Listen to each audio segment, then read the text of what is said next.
Well, teats are an ongoing issue for us at the hospital. There was barely a week that we don't have a complaint about the teats not suiting the children, and particularly around the fact that the flow rate isn't very predictable. So it doesn't really matter what the teat says, you can't tell what the flow rate will be, and as they get older they become less reliable.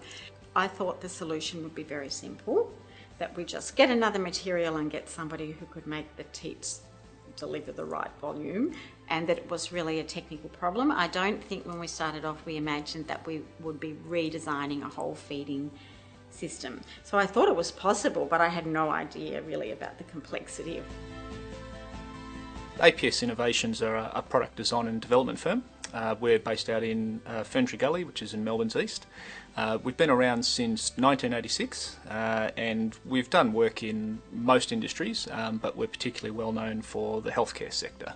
We can take a product, client could come in with a raw idea, even just a market need, and we can take that right through to manufacturing and distribution. Well, we prepare feeds for around 100 children. That's probably round about 700 bottles a day, and of those around 500 would have a teat, so that's about 3,500 a week. We recycle those at the moment. We wash and sanitise those, and obviously we don't use that many new ones every day, but we're processing around 3,500 a week.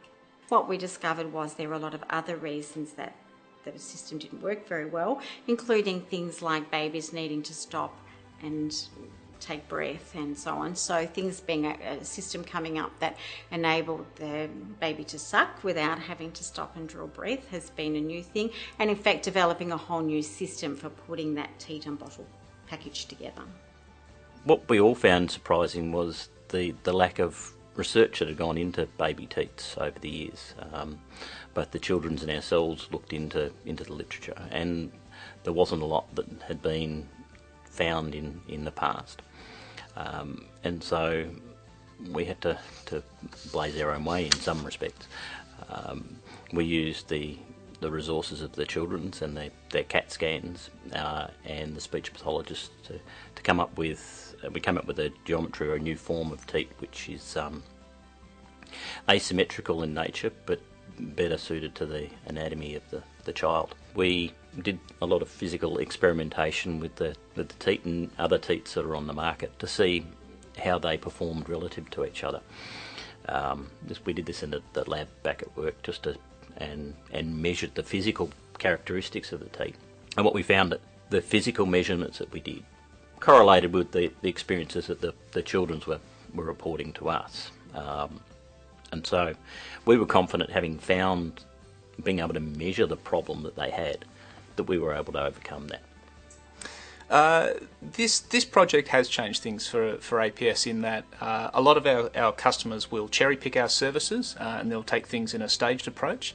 Having this project funded by the Vic government and with RCH's input has meant that we can take the process from start to finish in one continuous flowing process, and there's a lot of benefits to that in terms of time and cost effectiveness and also being able to get the best out of the product. So there's been a lot of things that we've found along the way that we've been able to add into the product that when you have other cost constraints, time constraints with smaller clients, you can't do. So certainly being able to do it from start to finish has been a real benefit for APS.